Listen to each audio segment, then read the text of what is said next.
Eu queria trazer para vocês, no meio dessa corrida, né, de candidatos, o presidente Jair Bolsonaro afirmou que suspenderá seus opositores, ou melhor, surpreenderá, me perdoem, os seus opositores nos debates eleitorais deste ano.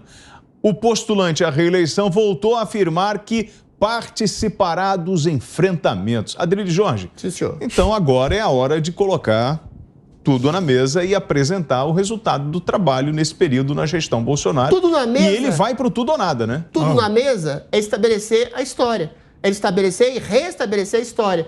Você sabe que gerações inteiras são adestradas e cooptadas para o lulopetismo dentro de escolas, dentro de faculdades, instituições culturais, que dizem, com apoio, infelizmente, de um judiciário que soltou Luiz Inácio Lula da Silva, o maior bandido da história, que o PT foi um partido injustiçado e que o PT, na verdade, todo mundo sabe disso, comandou o maior esquema de ladruagem, de rapinagem, que roubou centenas de milhões de reais dos bolsos dos brasileiros. É só isso que é restabelecer a história. Restabelecer a história é dizer que Bolsonaro foi um dos únicos líderes mundiais a falar no valor do trabalho como libertação para o cidadão. Que uma coisa que é combater o Covid, combater a pandemia com medidas restritivas de distanciamento social, de cuidado com as populações mais frágeis, não é necessariamente fazer como o Dória fez, como a gente falou até aqui agora, cercear, limitar, aprisionar o trabalhador brasileiro da possibilidade de libertação pelo seu trabalho.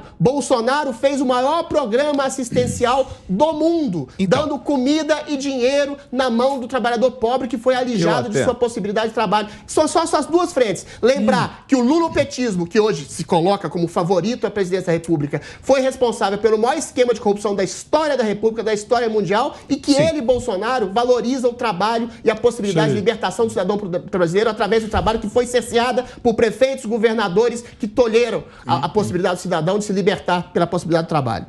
Piperno. Inclusive, ontem, durante o programa Pingos nos Is, o Bolsonaro deu uma entrevista no programa e falou justamente sobre isso. O presidente afirmou que está em condições de praticar um bom debate e que os opositores não vão conseguir encurralá-lo. Aliás, ele deu bastante entrevista ontem. Bolsonaro... Deu pro Morning Show. Pois é. Ele, bom, casou e foi lá em Brasília. Ele inclusive... Eu pensei que você ontem ia perguntar alguma coisa para ele. Mas ela já fez a entrevista. Ele já fez. Não, eu tô falando pro Piperno. Não, se me der a oportunidade de perguntar algumas coisas para ele... Então, assim, ele vai encurralar Lula, Moro e os seus adversários? Eu vou falar um negócio... Olha, William, é a mesma coisa que você achar, por exemplo, que um time de várzea lá do Rio de Janeiro, ele vai encurralar o Flamengo. Não vai, né? Depende da fase do time de várzea é o presidente Bolsonaro, o Flamengo é o Lula. Isso, quer dizer, não dá. Quer dizer, primeiro que o Bolsonaro morre de medo de debate. E, por sinal, rouba no jogo. Um mês atrás, mais ou menos um mês atrás, numa entrevista para um outro canal de TV, ele falou, eu só vou em debate se não perguntarem sobre a minha família e sobre os meus amigos. Quer dizer, já quer colocar algumas pré-condições, porque ele não consegue responder sobre tudo.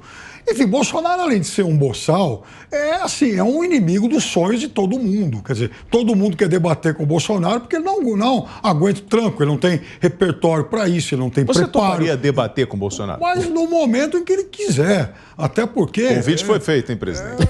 Muito fácil aí, você tá louco. Vai que cola. Ele nem sabe o que ele diz. Bolsonaro e seu sósia Piperno. Nossa senhora. Parece não me muito faça com o isso, Bolsonaro ele. Não. Versão original, versão xerox. Aí sim eu vou perder a paciência, vou perder a linha. Aí não, sai capeta, vá de retro.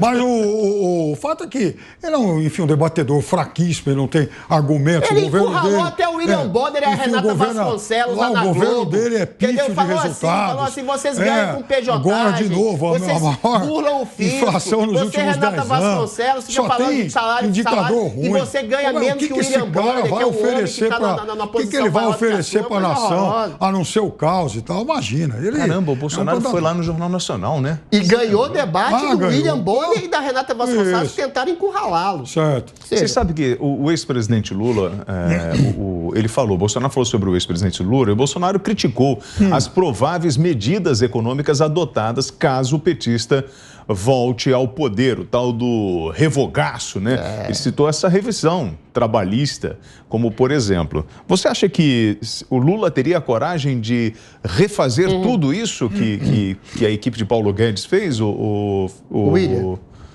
nosso querido Adrilles. O Lula tem coragem de fazer o que ele quer. Porque no alto da megalomania dele tem uma montanha de jornalistas, intelectuais, professores, artistas que falam amém para tudo e qualquer coisa que ele queira fazer. Revogar privatizações, revogar a reforma trabalhista para que sindicatos corruptos suguem dinheiro do trabalhador e façam propaganda para o lulopetista, entendeu? Revogar a possibilidade do empreendedorismo, sufocar o empreendedorismo, dando benesses para empreiteiras e empresas que façam oligopólios que protejam e irriguem de dinheiro o governo federal para que ele irrigue o bolso de deputados, empreiteiros, juízes corruptos. É isso que Lula fez na época do mensalão, do petrolão, e é isso que ele quer fazer novamente. Só que com a anuência de intelectuais, de artistas, de juízes, que veem em Bolsonaro um inimigo maléfico, mas um inimigo maléfico que cortou as possibilidades de corrupção, de locupletação através do Estado corrupto, que corrompe seus próprios atores, os outros dois poderes, que corrompe empresários, que corrompe empreiteiros. Ou seja, essa possibilidade do Lula, essa megalomania do Lula, está sendo exatamente alimentada por uma espécie de servis, que eventualmente...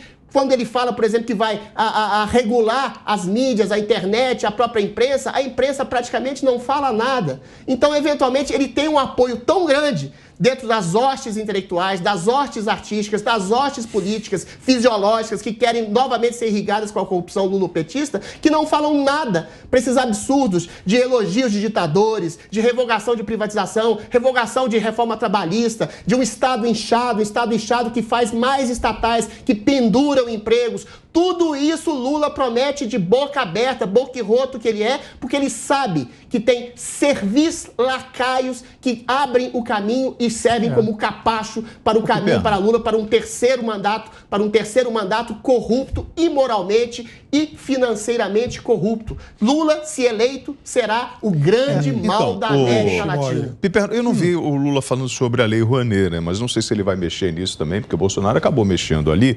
Agora, os artistas, como o Adrilles falou, estão apoiando, por exemplo, a Marieta Severo, a Andréa Beltrão, falaram que vão votar no Lula, não vão hesitar. Inclusive, elas são as fundadoras lá daquele Teatro Poeira, na Zona Sul do Rio de Janeiro. Então, a classe artística realmente apoia Lula. Isso é um diferencial na campanha política? Ué, mas espera lá, esse negócio de a classe artística apoia Lula, isso é uma história que não é muito bem contada. Porque, por exemplo, Regina Duarte é o quê? É uma exceção. Regina Duarte, por exemplo, Carlos Vereza. Exceção, bonitona lá. Que tomaram consciência. Como chama? Juliana Paz, tem um monte. Fora o grupo lá o bando sertanojo lá e tal. Enfim, o pessoal, o quê? Desculpa, o pessoal sertanejo aí e tal, né? Você tá querendo comprar briga com o pessoal do sertanejo? Inteiro. O pessoal da música sertaneja, historicamente, é ligado ao Bolsonaro. Então, ou eles não são artistas? Porque quando dizem a classe artística toda vota no Lula, não, eu estou dizendo que o mundo sertanejo, por exemplo, vota em Jair Bolsonaro. É um direito deles. Então, essas coisas, elas sempre foram muito mal explicadas aqui, né? E muito mal colocadas, porque, veja, você tem realmente um grupo de artistas que gosta do Lula e você tem um outro grupo que apoia o Bolsonaro. Você é a favor do revogaço? Assim. Oi? Você é a favor do revogaço? Eu acho por exemplo, a revisão da reforma trabalhista como exemplo desse papo. Você acha que realmente a gente precisa rever tudo isso que o Bolsonaro fez? Então, lá na Espanha, e a Espanha serviu como modelo aqui para isso que o Lula tem dito, houve uma mudança, por exemplo, em relação ao status dos trabalhadores de aplicativos. E, aliás, o presidente Bolsonaro está, inclusive, sancionando, porque agora, nesse período pré-eleitoral, também dá sua sanção a tudo, né? Um projeto do deputado Ivan Valente, fazendo com que os aplicativos tenham que dar algum tipo de cobertura para trabalhadores que não possam trabalhar, por exemplo, por conta da Covid. Então, isso certamente estará nesse revogaço que o presidente Lula anunciou que pretende promover.